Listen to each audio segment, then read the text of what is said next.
한 주간 가장 뜨거웠던 정치 이슈로 여야 간 불꽃 토론을 펼치는 시간, 이슈 삼합의 형제 코너, 이슈 화합 시간입니다. 오늘도 함께해 주실 두 분 소개합니다. 김철근 전 국민의힘 대표 정무실장, 그리고 박진영 민주연구원 부원장, 두 분 어서 오십시오. 네, 안녕하세요. 두 분은 워낙 정치도 오래 하셨고 정치하는 사람들의 이 흐름, 심리 이런 건 너무 정확히 이해하시고 또 현재 돌아가는 판에 무엇을 의미하는지 이런 것들도 정확히 알고 계시기 때문에 두 분과 얘기를 나누면 그냥 정말 배우는 자세로 제가 이야기를 할 수밖에 없는데요. 오늘도 한번 여러 번 질문해 보겠습니다. 지난달 31일부터 이재명 대표가 단식을 했어요. 단식 19일째인 어제, 오늘은 20일째입니다. 건강 악화로 병원에 이송이 됐는데 탈수 증상이 너무 심했기 때문이고 의식이 없었다, 선망 증세를 보였다, 이런 얘기 많이 나왔습니다. 그런데 일단 병원으로 실려간 다음에 긴급하게 조치를 받고, 그럼에도 불구하고 나는 음식 그만 먹고, 음식 안 먹고, 여전히 안 먹고 단식하겠다, 이런 입장을 계속해서 내비쳤다는 겁니다. 이러다가 진짜 큰일 나는 거 아닙니까? 돌아가실 수도 있는 거 아니에요, 우리 김철근 시장님? 건강이 상당히 안 좋죠. 저도 단식을 해봤죠? 학생 때도 좀 해보고, 그리고 구속이 돼서 이제 예를 들면 구치소나 감옥 가서도 그 안에서도 해보고 했는데 저렇게 장기간 해보지는 않았어요. 보통 한 일주일 정도? 일주일도 대단한 거죠. 3일 넘기기가 제일 힘들고요. 일주일 정도 가면 거의 정신이 혼미해진 상태가 되는데, 나이가 좀 있잖아요. 네. 지금 이재명 대표 같은 경우는 나이가 좀 있고, 그다음에 시간이 굉장히 길기 때문에 저 정도 되면 장기에 괴사 이런 상태가 네, 괴사가 된대요. 그런 증상도 있고 한다고 하니까 건강에 대단히 큰 문제가 될 수가 있죠. 그렇죠. 그리고 지금 이제 성모병원에 있다가 바로 녹색병원인가요? 그걸로 옮겼는데, 네. 그게 그 병원이 전문 병원이래요. 네. 단식 전문 병원이어서 그쪽으로 옮겼다고 합니다. 그래서 일단 건강이 제일 걱정이고요. 처음에 단식을 시작했을 때 이 대표가 본인의 사법 리스크, 검찰 수사와 구속영장 청구 관련해서 그걸 피하기 위한 거 아니냐라는 의혹이 좀 있었죠, 사실 실제로. 그런데 이게 장기화되면서 이재명 대표로서는 저는 정치적 성과, 목적 이런 건 좀 거둔 거 아닌가. 아, 그래요? 예, 저는 그런 생각이 좀 들어요. 왜냐하면 장기화되면서 이제 본인의 의지나 어떤 건강 상태나 이런 와중에도 끝까지 하겠다, 이런 게 언론을 통해서 이제 밝혀지면서 이재명 대표의 본인의 어떤 정치적 성과는 있는 게 아닌가. 근데 이게 민주당에서는 굉장히 오히려 더 답답한 형국으로 가고 있어요. 왜냐하면 병원에 입원을 했지만 검찰이 구속영장 청구를 했잖아요. 그러면 단식의 순수성이 입증이 되려면 사실은 국회에서 가결되는 게 맞는데, 민주당의 국회의원들이 대표가 병원 실려가서 지금 병원에 누워 있는데 검찰의 영장을 구속시켜라고 가결할 수가 없는 입장이 된 거예요. 그래서 굉장히 민주당으로서는 난처한 상황이 된 거다, 이렇게 보여집니다. 매 봉사님께서 나도 일주일 해봤지만 2주 이상 가면 초인적이 됩니다. 이제 그만하셔야 됩니다, 이렇게 말씀하셨는데, 저는 김철근 실장 말대로 지금 몸은 너무 안 좋겠지만, 그래도 물론 여당과 정부는 무시하고 있지만 그래도 이재명 대표 입장에서 보자면 본인의 의지를 관철하면서 뭔가 얻은 게 있을 수도 있겠다, 이런 생각이 좀 들거든요. 어떻습니까? 제가 한 3일째 단식하셨는 날 갔었어요. 네. 저는 좀 사적인 관계가 있습니다. 사적으로 이제 성남시장도 되기 전부터 알던 사이이기 때문에 좀 그나마 편안한 사이인데, 본인 이야기의 핵심은 이겁니다. 나는 너무 억울하다. 억울하다. 난 말도 안 된다. 난 진짜 죽도록 억울하다. 그런 이야기거든요. 그래서 우리가 체포동의안과 이 목숨을 건 단식을 자꾸 등치시키는 경향이 있는데 그렇지 않습니다. 체포동의안 나와도요, 영장실질심사 가서 부결될 수도 있고, 그 다음에 또 설령 구속되더라도 6개월이면 끝이지 않습니까? 근데 지금의 단식이라는 것은 목숨을 건 단식이기도 하고, 제가 보기에는 완치라는 건 좀 불가능한 것 같아요. 그렇죠. 일단 한번 망가졌기 때문에 장기가. 금방 김철근 실장님도 이야기하셨습니다만은 장기가 괴사된다는 이야기는 사람이 단식을 하면은 몸에 있는 근육질, 전해질이 빠져나가고 마지막에는 장기에 있는 근육이 빠져나갑니다. 그리고 또 지금 아까 얘기했던 선망 현상이라는 게 뭐냐면 뇌 손상이 올 수도 있어요. 어떻게 지금 굉장히 심각한 상황이고 본인은 정치적인 어떤 단계를 한 단계 넘는 걸 떠나가지고 목숨을 걸고 본인의 그렇죠. 억울함을 표현하는 겁니다. 네, 맞습니다. 그리고 또 한편으로는 윤석열 정부에 대해서 경고를 하는 거고 민주당이 이 윤석열 정부가 무너뜨린 민주주의를 지키기 위해서 싸우라는 신호를 보내고 있다. 네. 저는 그렇게 해석을 합니다. 자, 그런데 제가 궁금한 건 만약에 제가 국회의원이었다면 민주당 국회의원이라면 저는 나머지 국회의원들 전부 다 하고 같이 단식을 할 것 같아요. 근데 왜 안 해요? 왜 민주당 국회의원들은 이렇게 몸을 사려요? 저는 뭐 단식의 문제는 좀 다르다고 보는데요. 아. 예를 들자면 지금 순수한 지지자들이라든가 또는 뭐 이재명 대표에 대해서 위로를 하고 싶은 응원하고 싶은 분들이 동조 단식하는 것에 대해서는 동의합니다만은 네. 선거 출마 예정자들의 단식에 대해서는 저는 뭐 크게 동의는 하지 않아요. 괜히 또 오해를 살 수도 있고. 공천 받으려고 그런다? 그렇죠. 이제 대표의 단식을 좀 이 하나의 좀 뭐라고 합니까? 이미지에 편성하려는 이런 느낌도 있다. 그런 생각도 들고요. 좀 먼저 좀 말을 꺼내고 싶은 게 이 체포동의안 문제에 대해서 좀 본질적 접근이 필요하다는 생각이 듭니다. 친명이면은 반대하고 반명이면은 네. 찬성하고 이게 아닙니다. 네. 저는 민주당이든 국민의힘이든 국회의원 정도 된다면은 영장이 나오고 공소장이 나오면은 그걸 읽어보고 네. 이게 유죄에 해당되는지 무죄에 해당되는지 정도는 판단력이 있어야지 국회의원 해야 된다고 봐요. 그거 읽어보지도 않고 지금 정치적으로 나의 공천에 유리한가 정파적으로 유불리한가 이걸로 판단하는 거 아닙니까? 우리 지금 국민 배심원자잖아요. 네. 국민 배심원자 한다는 것은 대한민국 국민들이라면 누구나 상식을 가지고 최소한의 법리를 이해할 수 있는 수준이 된다는 이야기입니다. 네. 근데 국회의원이라는 자들이 그걸 이해 못하는 수준인 거예요.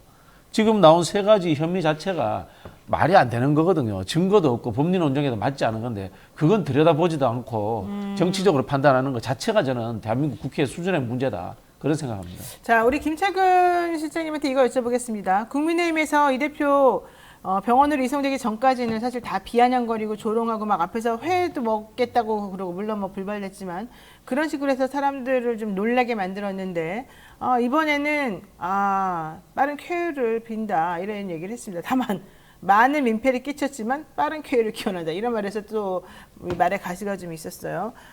그러면서 너는 빨리 쾌유를 해야 되겠지만 네 행동이 매우 옳지 않다 이런 메시지를 계속 내더라고요. 이번 단식이 본인의 건강 악화는 물론이고 국회 내 자해소동 등 극단적 갈등을 부르고 정기국회를 정쟁의 소용돌이로 몰아넣었다 이렇게 말하는 겁니다. 그러면서 민주당이 상임위 보이콧하고 이런 것들까지 연결해가지고 지금 화를 내고 있는 중이에요. 이거 옳습니까? 이 국민의힘 태도가?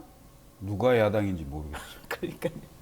지금 여야의 그 정쟁과 뭐 어떤 경쟁 뭐 이런 거 할 수 있다고 봐요. 네. 왜냐하면 누가 더 잘하는지 국민한테 어필해야죠. 보여줘야 네. 되는 거기 네. 때문에 그렇지만 기본적으로 야당은 권력에 대한 비판과 대안을 내세우는 그런 걸 하는 거고요. 그다음에 여당은 가능하면 야당이 어떤 말을 하는지 들어야 됩니다. 그렇죠. 그리고 무슨 어떻게 해야 되는 건지를 좀 고민을 해야 되는 상황이고요. 특히 지금 제1야당의 이른바 사법 리스크 그 부분을 계속 부각시키기 위해서 무슨 얘기만 하면 민주당이 무슨 얘기만 하면 그건 뭐 이 대표 뭐 하려고 네, 하는 거 아니냐 네. 이렇게만 맨날 계속 그런 얘기만 치부하는 건데 이건 대단히 좀 잘못된 그 접근이라고 봅니다. 그러니까 그렇죠. 사법과 정치의 분리를 해야 돼요. 그러니까 정치의 사법화 또는 수사의 정치화 이게 네. 지금 혼동되어 있는 맞아요. 상황입니다. 그래서 섞여 있어요. 이렇게 가서는 안 된다고 저는 보거든요. 그러니까 네. 정치는 정치대로 풀어야 되고요. 그다음 사법은 사법기관에 맡겨야 됩니다. 예를 들면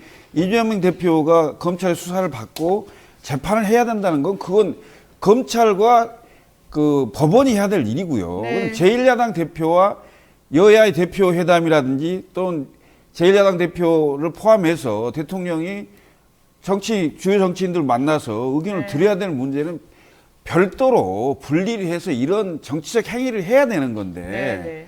어떻게 대통령이 검찰총장 출신이어서 그런지 모르지만 정치의 사법화입니다. 예? 그래서 이게 구별이 안 돼요. 그래서 네. 이게 정치가 완전히 사라졌다.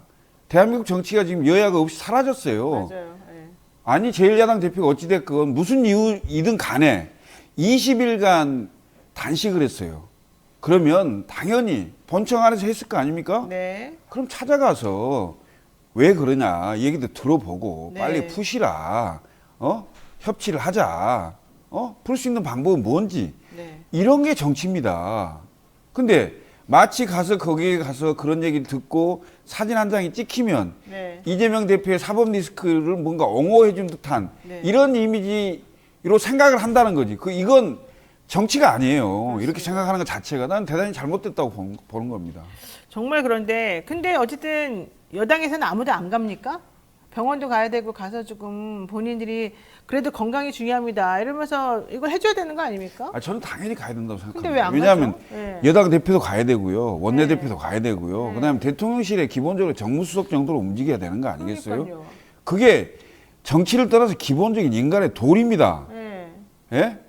이걸 이렇게 해놓고 무슨 정치를 하겠다고 그래요? 왜 그러는 거예요? 윤석열 대통령이 무서운 거죠. 뭐라고 이야기하겠습니까? 대통령이 대통령이 무서워서. 그러니까 밑에 사람들이 다 따라하는 거죠. 원래 보수 정당이라는 것이 좀 온정주의나 이런 게 강해야 되거든요. 네. 그리고 과거에 뭐 한나라당이나 그런 풍토가 존재했었습니다. 지금의 국민의힘은 뭐 우리 실장님 계시는데 죄송하지만은 저거는 보수나 뭐 이런 어떤 이 가치지향적 정당이 아니고요. 윤석열 대통령의 권력에 의해서 맥을 못 추는 권력 해바라기형 이익 집단이다. 저는 그렇게 봅니다. 네. 자, 이번에 어쨌든 이재명 대표 병원 실려가니까 딱 보란 듯이 영장을 청구했습니다. 이거 그리고 국회도 회기가 일부러 딱 열리는 타임에 맞춰가지고 이거 딱 던지면서 니네 알아서 해봐라. 니네끼리 싸우는 걸 우리한테 보여주든지 니네 알아서 해. 이렇게 딱 던져버렸단 말이죠. 이게 제가 보기에는 검찰이 결과적으로는 정치 행위를 한 건데 어떻게 될까요?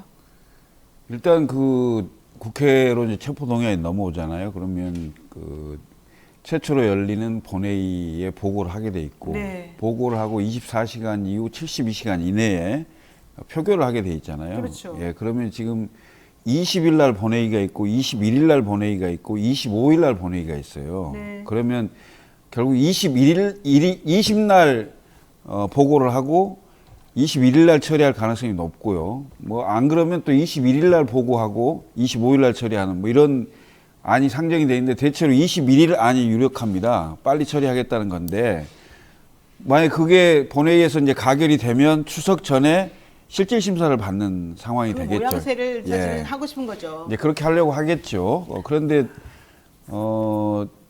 이재명 대표가 계속 단식을 하겠다고 하는 상황이 됐기 때문에 저는 이제 원칙적으로 얘기를 하면 이재명 대표와 민주당 의원들이 이재명 대표의 단식의 순수성을 증명하려면 실질 심사를 받는 게 좋죠. 네. 예, 그 실질 심사에 가서 가부가 뭐 구속이 되든 구속이 되지 않든 간에 법원의 사법 절차에 따라서 거기에 순응하는 그리고 이재명 대표도 그러니까 불체포 특권을 쓰지 않겠다고 했기 때문에 네, 그것이 단식의 순수성을 보장받는 건데 사람이 상황에 따라서 감정이 있는 거잖아요. 그런 이제 본회의장에 민주당 의원들이 당 대표가 지금 20일 정도의 단식을 하고 병원에 실려가 있는데 검찰에 영장을 청구했는데 거기에 찬성표를 던질 만한 그런 상황이겠냐. 그러면 상황적으로 봤을 때는 부결될 가능성이 훨씬 높다. 이렇게 그렇죠. 보여집니다. 어떻게 될까요? 그 불체포 특권을 내려놓겠다고 했던 이야기는 의회 비회기 중에 국회가 일을 하는 와중에 영장을 청구하지 말라 이런 뜻이거든요. 근데 한동훈 법무부에서 무슨 이야기를 하냐면은 무슨 쇼핑하듯이 선택해서 조사를 받고 그다음에 뭐 영장 청구하느냐 이런 이야기 하는데요.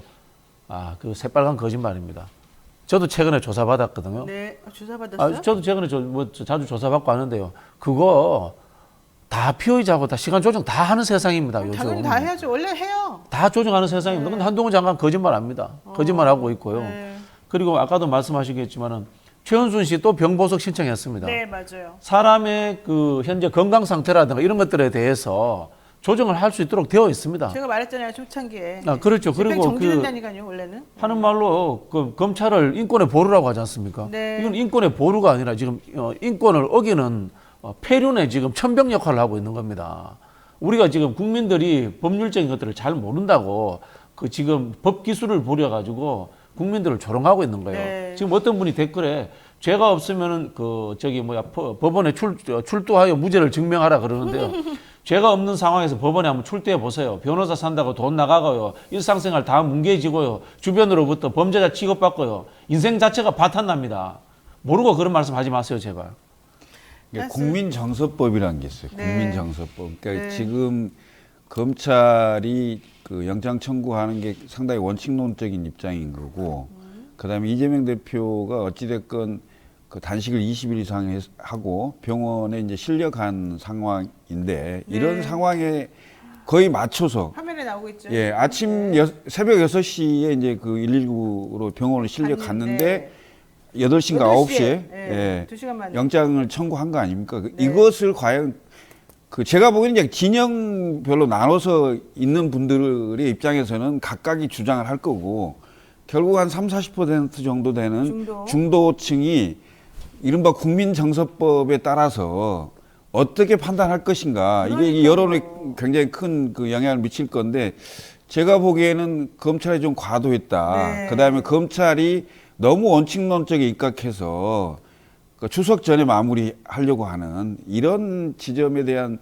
검찰이 좀 불리하지 않을까 이런 생각이 좀 들어요. 그러니까 검찰이 그래서 이런 생각도 든다니까요. 사실 모양새가 되게 안 좋잖아요. 검찰이 일부러 영장 발부 안 될 것 같으니까 일부러 지금 저런 식으로 하는 건가? 뭐 이런 생각까지 좀 살짝 들었어요. 사실이 아닙니다. 저의 개인 생각입니다. 자, 국민의힘 요 얘기도 한번 해보겠습니다. 강서구청장 보궐선거 후보 김태우 전 구청장이 확정이 됐습니다. 그래서 이제 민주당의 진교훈 후보하고 같이 맞불을 맞서게 됐는데요. 국민의힘에서는 김 전 구청장을 공정과 상식을 지킨 인물이다라고 얘기를 하고 있습니다. 하지만 대법원에서는 당신은 죄인이야 이렇게 말했단 말이죠. 그러면서 결과적으로는 이 사람 때문에 문제가 돼서 구청장 보궐선거를 다시 하게 되는데 그 사람이 또 나온다? 그 비용 40억 원은 누가 될 거냐? 당신은 그럼 대법원 판결이 잘못됐다고 하는 거냐? 대법원 판결을 그럼 이제 무시해도 된다는 거냐? 대법원 판결 우리가 왜 존중해야 되냐? 이제 이런 얘기까지 쭉 나오고 있어요. 김태우 전 구청장 이거 어떻게 보십니까? 그냥 뭐 이런 거지 뭐 유검 무죄, 무검 유죄, 권력이 있으면 유검. 이분도 검찰 수사관 출신이잖아요. 그렇죠. 검찰 수사관이 그 공무원 직급으로 한 몇 급 정도 되나 제가 판단해 보니까 한 6급 정도 될 것 같아요. 6급 정도인데도 이렇게 파워가 있으면은 네. 야, 검사는 얼마나 파워가 있겠어요. 이게 검찰공화국의 본질입니다. 검찰 수사관조차도 대통령이 상권 분립을 위해해가면서까지 사면을 해주고 다시 공천을 받고 나옵니다. 국민의힘의 김기현 당대표가 공천 안 할 것처럼 하다가 뒤집어 버립니다. 사면도 대통령이 해준 거고 공천도 대통령이 해줬다. 그러면 그 책임은 누가 지느냐? 책임은 김기현이 지죠.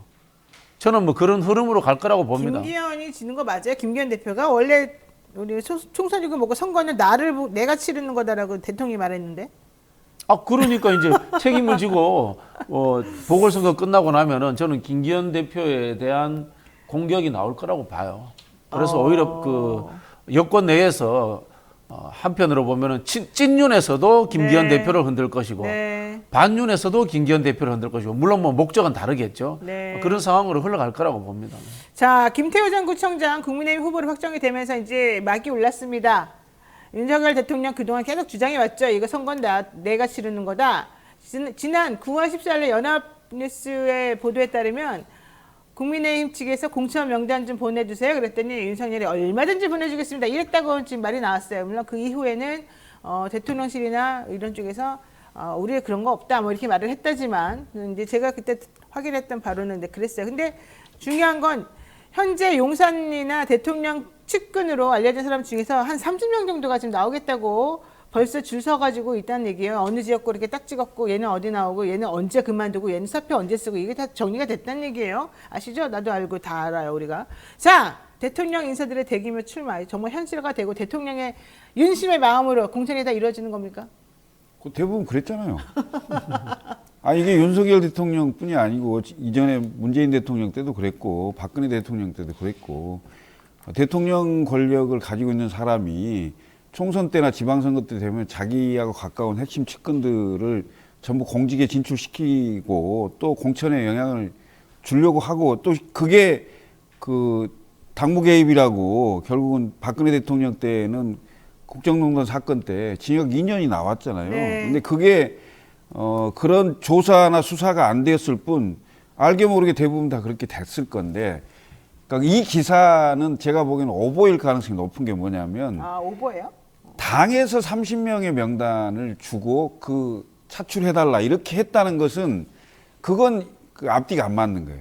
거꾸로 예를 들어서 총선이 임박해서 대통령실에서 명단을 주고 이 사람들 공천을 어떻게 해봐라. 이건 얘기가 된다고 봐요. 그렇지. 예, 왜냐하면 지금 더군다나 김기현 대표가 전당대회를 통해서 선출되는 과정에서 당협위원장, 국회의원들이 전원 거의 대부분 그쪽에 이제 예를 들어서 그 세층 줄을 서서 그 당대표를 만들었는데 네, 맞아요. 30명의 명단을 당에서 작성을 했다? 그러면 당에서 이른바 그 지금 현재 수도권 위기론이나 뭐 여러 상황을 봤을 때 수도권에 출마를 하긴 쉽지 않을 거고 대부분 네. 영남권에 출마할 가능성이 높을 건데 그럴 거면 영남의 대부분 현역 의원이란 말이에요. 당에서 현역 의원 30명을 먼저 제끼고 그 사람들 명단을 달라 이건 앞뒤가 안 맞다. 그렇죠. 이런 상황이 된다면 그것은 이제 얘기가 안 되는 거고 제가 봤을 때 총선이 임박해 갈수록 네.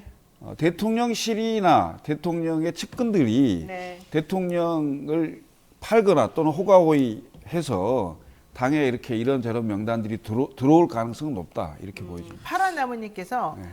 김철근님 노선은 틀리더라도 오늘 올바른 말씀 많이 해주셔서 감사합니다. 국민은 예. 진실을 믿습니다. 이러셨는데 노선도 비슷해요. 노선도 있어요? 정의를 원해요. 정의를. 저는 이런 상황 볼 때마다 네. 저도 참 소속입니다만 민주당이 한심하다 이런 생각이 들어요. 그래요? 왜? 노무현 대통령이 이런 이야기 해가지고 탄핵됐습니다. 박근혜 그렇죠. 대통령도 바로 탄핵됐습니다. 이게 그겁니다. 사실로 밝혀져가지고 대통령이 내 얼굴로 선거 치른다. 노무현 대통령은 탄핵에 올라갔죠. 네, 탄핵은 된 건 그러니까요. 아니고. 네. 어쨌든 탄핵은 됐지만 헌법재판소에서 네, 기각됐습니다만은 네, 네. 이게 대통령이 상습적으로 정치적 중립에 위반을 하지 않습니까? 그렇죠. 그러면은 민주당에서 탄핵 못 하더라도 이거 탄핵 사유라라고 네, 누군가가 주장을 해야죠. 주장해 줘야 민주당은 되는 겁니다. 네. 근데 제가 보기에는 용기도 없고요. 그리고 상습적으로 윤석열 대통령이 이런 행동을 하니까 네. 습관화되어지고 익숙해져가지고 문제의식을 못 느끼는 거예요. 이게 우리 흔한 말로 독재자에 의해서 지배당하는 것을 습관들여진 국민이라는 표현을 합니다. 그런 상황으로 지금 흘러가고 있는 겁니다. 네. 정치하고 지도자로서 역할을 하려면은 네. 이런 부분들에 대해서 지적하고 싸워줘야 되는 겁니다. 그렇죠. 김태우 구청장 얘기를 제가 강서구에서 국회의원을 출마했던 사람이기 때문에 강서 그렇죠. 지역은 너무 잘 압니다. 근데 김태우 구청장 얘기를 개인적으로도 굉장히 친하기 때문에 안 하려고 했는데 한마디는 좀 해야 되겠어요. 사실 당 지도부가 이렇게 하면 안 됩니다. 기본적으로 그 강서 구민과 대한민국 국민들을 저는 무시하는 행위라고 저는 생각합니다. 그러니까 대법원 판결이 3개월 만에 사면 복권할 수 있어요. 대통령 권한이기 때문에 사면 복권 됐다 하더라도 그것이 곧 공천으로 이어지는 건 아니거든요. 그럼요. 그럼 정당은 민의를 살피고 민의를 수렴하기도 하고 또 민의에 부합되는 행동을 해야 되는 거거든요. 특히 선거를 앞두고 6개월 총선이 이제 큰 선거가 6개월 남아 있는 상황에서 강서구청장 선거가 민심의 바로미터라고 하는데 해당 당사자, 그러니까 직을 잃은 그 사람이 대통령의 사면을 받아서 다시 출마한다. 이건 전무후무한 일입니다. 코미디 그러니까 같죠. 이 후폭풍에 대해서 네. 책임을 누가 질 거예요? 1차 책임 저는 대통령한테 있다고 보고요. 그리고 결국 이 책임은 김기현 지도부가 지게 될 거예요. 네. 그리고 내년 총선 앞두고 결과 저는 눈에 훤합니다만은 결과가 이번 강서구청장 선거의 결과가 안 좋은 쪽이 오히려 총선에 더 좋을 가능성이 높다. 그래요? 예, 왜냐? 6개월 동안 내부 혁신을 할 거니까요. 예. 그거는 알겠습니다. 제가 네. 반론을 좀 드려야 네. 그건 이제 김철근 실장님의 바람이기도 하고 보편적 상식으로는 그렇게 돼야 됩니다. 그러나 윤석열 대통령이 버티고 있으면 그렇지 않을 겁니다.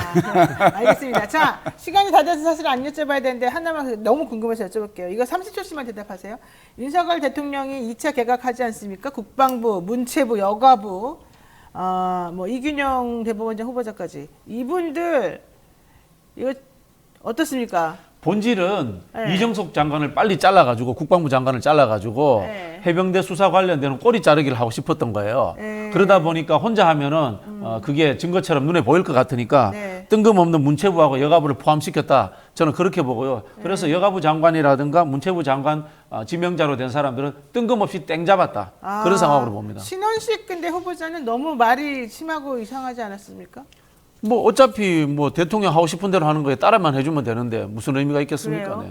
그러면 결국은 유인촌, 신원식, 김행 다 행복하겠네요. 저는 MB 대통령이 다시 대통령이 된 걸로 착각했습니다. MB가 얼마나 기뻐할까요? 예. 역시 내가 최고야 이럴 것 같은데. 하여튼 뭐 인사가 망사라는 걸 증명하는 개각이었다. 이 말씀 드리겠습니다. 알겠습니다. 인사가 망사다. 야, 왜 이렇게 됐는지 모르겠다. 이 마지막 말을 제가 깊이 새기면서 오늘 방송 정리해야 될 것 같습니다. 자, 두 분 여기서 인사드릴게요. 지금까지 김철근 전 국민의힘 정무실장 그리고 박진영 민주연구원 부원장 함께했습니다. 두 분 고맙습니다. 감사합니다.